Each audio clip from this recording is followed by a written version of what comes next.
there's limits on how much somebody can earn and put into an IRA. There's only so much someone can put into a 401k. So after they've done that, what do they do? That was my question. And I started researching that. I started looking at where else would these people put money? They're high income earners. They're pretty wealthy. They're doing well. Where else do they go?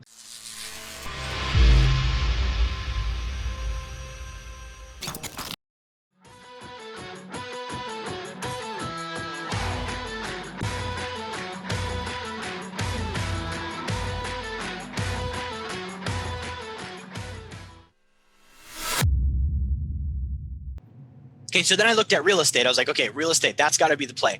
I grew up in a group that's very into real estate. Okay, now there's also different classes of real estate. Check this out. There's no real estate, meaning that I don't own real estate, I rent. There's homeowner, right? I got a FHA loan and I barely bought real estate, meaning I only had like 15 grand maybe for the down payment and I just own a house. Okay, then there's the residential real estate investors. Residential real estate investors, meaning your duplex guy and your fourplex guy. That's kind of like its own little sect. Okay, now you have like commercial people that are buying apartments, you know, maybe 10 units or 15 units or 20 units. Then you get to the top and you get to see people that are buying like giant mobile home parks, office complexes, right? All of this high level stuff.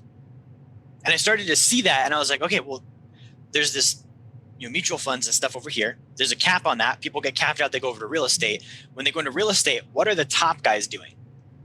The top guy that I knew was my best friend's dad. Okay. I grew up with that family and he, from the time I was like 12, I didn't ever see him go to work. I didn't know what he did. He told me at one point he sold water. I was like, what does that mean? You sell water? Okay.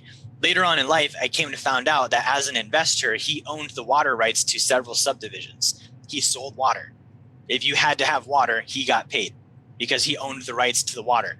So I started looking at, okay, if I'm going to get into real estate, how do I make money at this? Now, we talked about the net worth thing. The net worth as an accredited investor excludes the house, right? The house is not allowed to be counted, the primary residence. So I automatically looked at that and realized, okay, it's not the house that's building wealth because you're not even allowed to use that.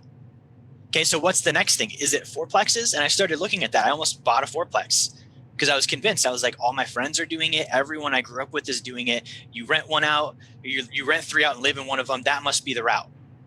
Okay. Luckily, I didn't buy the fourplex. And I saw just enough time pass by to see that these people were all basically underpaid landlords. They were maybe making $200 to $300 a month, if that, losing money in some cases. And they had a full-time job as a toilet fixer, a debt collector, a housekeeper, a maintenance crew, a repairman, a handyman, an emotional support person, like anything that came up, snow shoveler. So I was like, that's not wealth because I just ended up getting a job. And the point of this was to not trade time for money.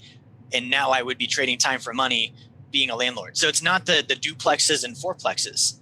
So then I looked into the commercial side of things and I was like, okay, what about the commercial side?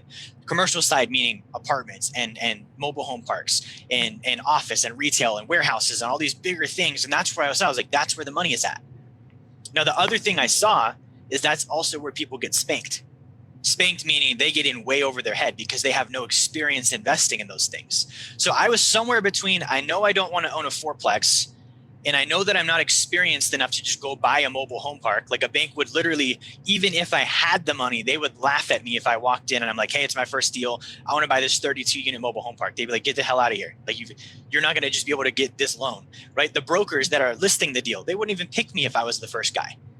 They'd be like, why would we go with somebody that's untested when we have maybe 5 or 10 people that they buy all the time? We're going to go with the people we know. Okay. So I started looking at, well, how do you break into this? How do you break into this? Now, what I started learning about was there's something called a private placement fund. If you're wondering, what does Wealth Dynamics do? How can we actually help you? Number one, if you haven't gotten a copy of my book, Blueprint to Financial Freedom, grab one now. You can get that down in the comments in the video. You can get the link for that. Number two, we do a free course on Fridays on personal finance. Okay, you can also get the link for the description there too. And then finally, if you have a desire to start getting help walking through these different phases toward financial freedom, book a call with my team. Go to our website, set up a call. We're able to help out and answer questions. That's how we can help you. Thank you for watching. Like, share, subscribe. Make sure you turn notifications on, and I will talk to you guys on the next video.